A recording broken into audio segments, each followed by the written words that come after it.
Once upon a time, there were 3 little girls who went to the police academy. Charlie calls them angels.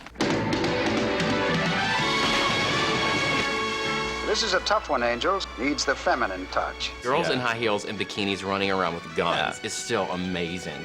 Hey, empty guns! Wow. Hot chicks running around solving crime. Okay, hold it. Freeze! Car chases. There's some karate, some flips. They were beautiful and glamorous. You got a shape that'll sell tickets. Disco skirts and tight clothes. And what denomination are you, little lady? 35, 24, 35. Oh my God. Delicious. They were amazing. And I loved it. All right!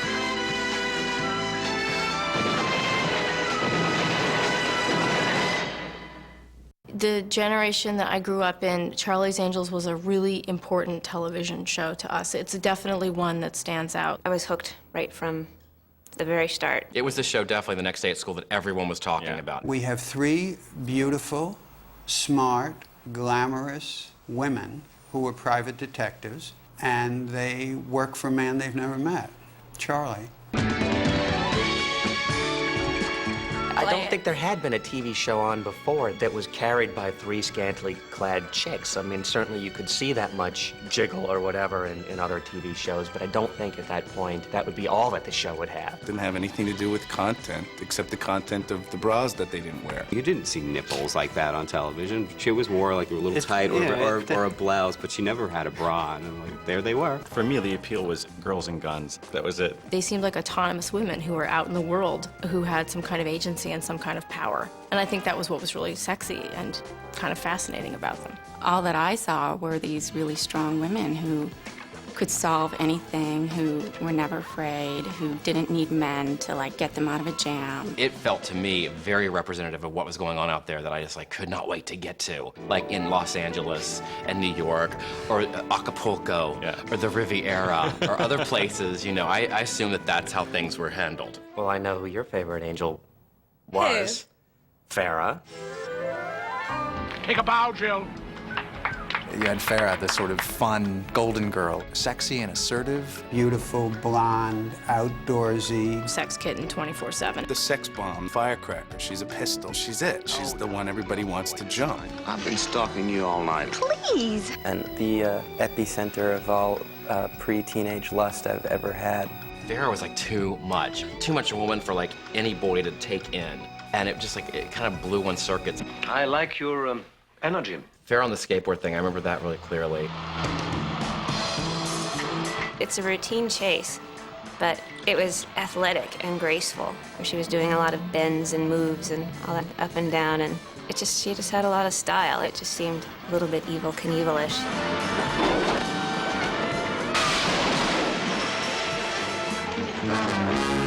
I actually went out and practiced on my skateboard after that.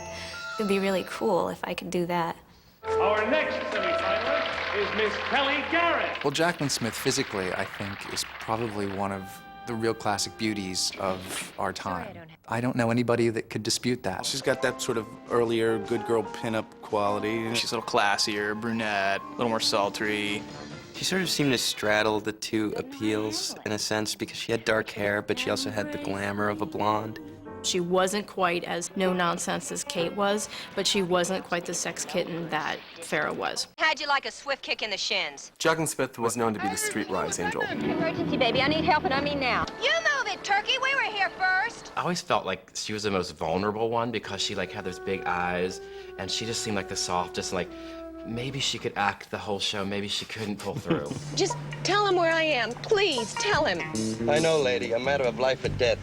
Yes. Kelly would have the more sensitive, tender things. Like she had to ingratiate herself to like one of the people, and that was usually like the good person, you know. No matter what happens, I'm your friend. Can I help? I do care about you. Will you be all right? You felt scared the most for her, like she's gonna get killed.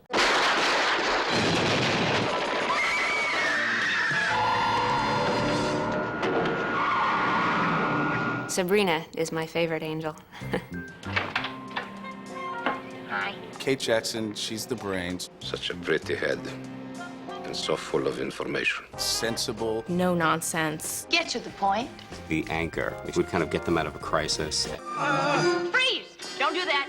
A little more rough around the edges, not quite as smooth. I liked her voice. She had that like, kind of crack in her voice, and she's like, Charlie. I can't do it. Charlie! Charlie! Oh, why? Sabrina, Kate Jackson got doesn't have the brainy part. The brainy part, or the more undercover thing that took more thinking. Yeah, we thought I could go in as a reporter for a medical journal. That way I could ask a lot of questions without sounding like a cop. So usually Kate Jackson is out in the van. Hey, Kelly, what's going on down there? It's been almost an hour. I don't think there was sex appeal. She wasn't as feminine. She didn't have the hair.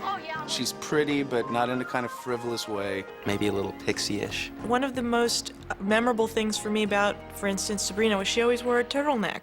Mm-hmm. Maybe permanently. Kate Jackson and her stinking turtlenecks. I don't know whether I imagined that Kate Jackson once wore a turtleneck under her bikini, but I feel like she did. I'd like to learn to dance.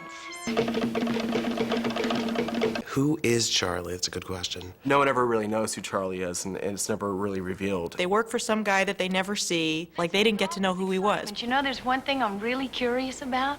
What Charlie looks like, right? He never showed his face. He was always that nice speakerphone, which I thought was very high-tech at the time. There was always some kind of like woman like draped on his leg or next to him or something. Here you are, Charlie. Bless you, my dear. I think what Charlie had to offer the angels was freedom from the constraints of what feminine is supposed to mean, at least insofar as the 70s were capable of. That is, they could run around and have guns, they could arrest people. However, they did still have to be sexy. They're not going to put Gertrude Stein in a bikini and have her go undercover. You certainly don't look like a private detective, Colin. And that's what a lot of people say. And then there's Bosley. What's his story? Who are you, John Bosley? Who's a facilitator? Oh, hi, Charlie. Hello, Charlie. We ready, Bosley? All set, sir. Bosley seemed like he was the kindly uncle character. Be careful, huh? Bosley. Bosley would be sent in some kind of goofball undercover operation. I am not thrilled. Kind of like a jester character. Now that's funny. Typical episode formula. It's very simple. At the beginning of every episode, you would see like footsteps kind of walking along, and there'd be like a knock on the door. Just a minute. Arthur, is that you, Carol? The person would open the door and they go, "What are you doing here?" What are you doing in here? What are you doing with that?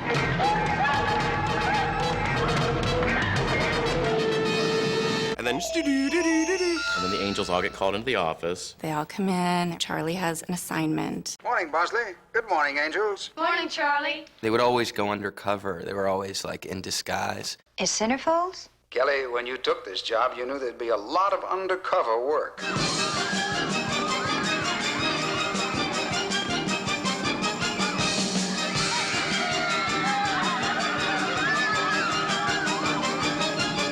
Merci beaucoup. And one of them would try to penetrate into this world. I'm Jill Monroe, your new tennis instructor. Hi, I'm Kelly Garrett. I'm with New Sport magazine. I'm Sabrina. I'm working as the photo stylist on the show. Jill is going to teach a special class in disco dancers. I just want to be a clown. It seemed like in every one, for some reason, they were masquerading as models. Yeah, we're going to do the fashion designer model cover. Okay, you're going undercover as models, and you're going undercover as swimsuit models, and you're going undercover, you own a modeling agency. A prostitute. Busted the prostitute ring, always. Now, that's a foxy lady. Everything. They were every woman. So then ultimately they've infiltrated, they've done whatever they do. They get some clues. Kind of crawling around and like just hearing things and Hiding behind couches while conversations are going on. Great techniques, spy techniques. They don't do a lot of real detective work. They look through file cabinets.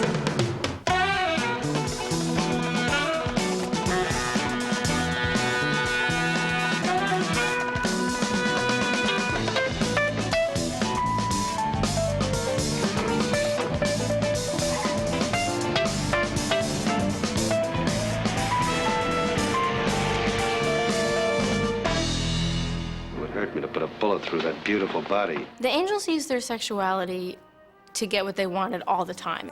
You know, I'm sure if we sat down alone over a quiet drink, we could work something out. Time for my date with our other suspect, the kissing intern. Now, I wonder what it'll take to interest, Mr. Watson? Half of the show is the angels flirting with men to get information from them. Let me get this straight. We take our clothes off, and you give us the information we want, right? Kind of like lure people into certain situations. It is just a little drive back to your motel, isn't it? But they were smart and resourceful, and they did what was needed. That was the whole purpose, I guess, of having the beautiful angels. Yeah. Here's the circumstances what happened. Farrah is sort of sneaking around an office to get some kind of key, and a security guard comes in. You have exactly 1 minute before Mr. Doyle puts a bullet into that pretty head of yours. And Farrah sort of distracts him by kind of presenting herself to him, and then if necessary, making out with him in order for Jacqueline to kind of make her escape. And I always thought it was kind of funny because you would think, okay, come on, can these guys be really that stupid? If I lived here, I'd want to do more than just look. Oh, yeah? I don't ever remember a scene where they were in bed with someone. It just got them through the door. Here we are. Our angels were always good girls. They would kind of hurt people. They would break in hearts. In the show where she lured this older hitman in, Farrah had to befriend him. She really like screwed him over. By the end of it, like she had to turn him in, and it really hurt him. I'm sorry. They used men. I think that you could call it educational programming because that teaches chicks what they need to know to survive. Gee, you're strong. I don't think that I ever saw any of Charlie's angels become involved with somebody on the show. You ever think about Getting married? Not very often. They were choosing the career over the guy. It's not you, it's me. If They had to choose. They had to choose between the guy or being with the girls. Yeah, and they always chose the girls. They were dumb. Bye, Kelly. I think it was understood that if one of them got married or met somebody, that they wouldn't be an angel anymore. That's what I've been trying to tell you about men, Jill. They'll do it to you every time. They never fell for the right guy. They always fell for the villain. I had to keep reminding myself this man kills people. Yet he seems so kind and gentle. Okay, now this is the one I remember. This was Sabrina's big, she almost fell in love with the wrong person. The guy was, in fact, the villain. You're the only one who knows anything about that. And that's the problem. Wish things could have worked out, but, you know, they always had each other to walk away with. You okay? Had better days. Yeah. Next week, there'll be another villain for you to seduce and turn in at the end of the show. Good luck. Well, the important thing is we're all back together again. They had each other, and, you know, sisterhood is powerful. I just want you to know I love you. And Sabrina loves you. Their friendship and their camaraderie was really central to the show. That they weren't stabbing each other in the back over guys. They depended on each other being there all the time to come to their rescue. Drop it. The beating the crap out of them was much more impressive to me. Getting in a fight with some man and then kick his butt. Well, as I recall, there was a lot of sort of pseudo kung fu or something.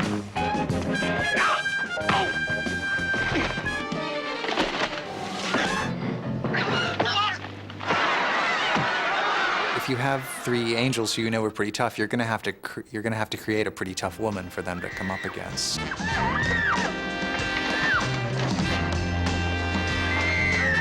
The antagonist was often this big, butch woman who was the opposite of the feminine, delicate angel. Jeremy, Yeah.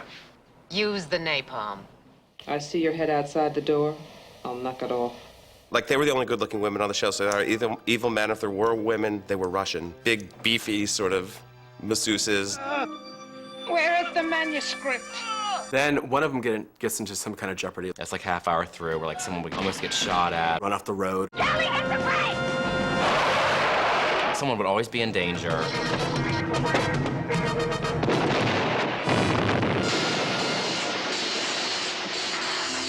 What was so great about Charlie's Angels, they had to use their wits to get out of a given situation, which generally entailed, I don't know, pushing over a lot of bookcases. So you love to see how, in a given situation, they're going to use their mind power to overcome the enemy.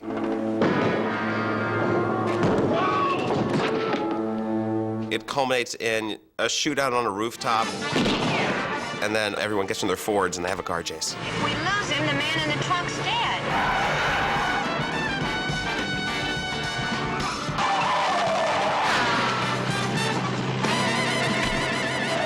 Bust in and like, freeze. Hold it. Hello. Drop it. Hold it! Take it down! The good guys won, the bad guys lost. Every time. We were quite stunned at the end of the first season. Farrah came in and said she wanted to leave the show. Where do you think you're going? For a walk? She wanted to do movies. Goodbye. She left the show. And then we looked around for who to replace Farrah with, and we chose Cheryl. Hi! Well, I'm here. When Cheryl came in, she was just so girl next door, just really wholesome, nice. My favorite colors are red, white, and blue. And I thought she was just very fun and funny and kind of played a little goofy. I think I'm gonna faint. She seemed kind of smart, but she also had this kind of like sex kitten thing going on. Say anything you like? Cheryl Ladd's pretty foxy. A little more curvaceous than Farrah, which they certainly showed off to its advantage as often as they could. And sort of set her as a wholesome sex symbol. I cut out every single TV Guide listing in this book. There are a couple really great ones we'd love to read to you. The autistic child Kelly's tending stumbles upon a gun left at a murder scene and accidentally shoots her. She got shot in the head actually twice.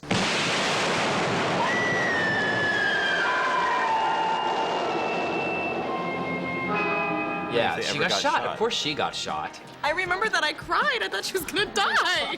Very powerful episode, especially because she had like that one piece of gauze and like the small little bullet hole.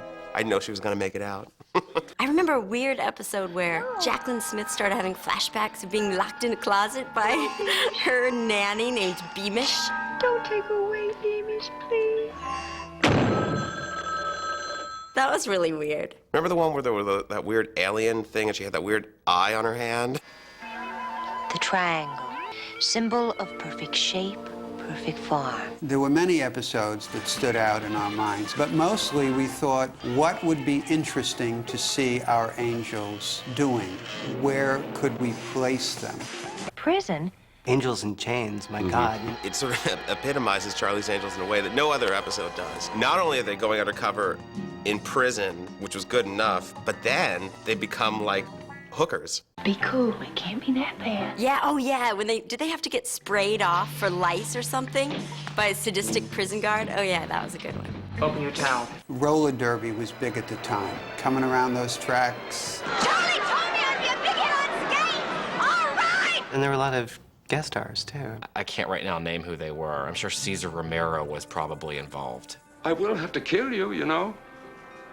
The merchandise that I acquired was usually a gift for my birthday, for Christmas, for whatever. They couldn't miss with giving me a Charlie's Angels mug or something, so. I remember like I had the cards, like the trading cards at the time. And they were at the candy store and they were cheap. Had all the Charlie's Angels dolls because they were the girl dolls. We would always play Charlie's Angels in my backyard. And you fought over who would be, which angel. I usually would try to be Kelly. And no one ever wanted to be Sabrina, so. I was kind of the smart one. And so I figured, I'm Sabrina. She was the one who was most like me. I have just heard from Sabrina. I believe the honeymoon is over. Kate said she'd done the show, she'd been a good trooper, and she wanted to leave the show. Has Miss Wells arrived yet? Wells? Tiffany Wells. I'm Tiffany Wells. And we brought in Shelley Hack. I liked her. I kept on wanting her to succeed. It was only one season? She didn't last. What happened to her? Who was your favorite?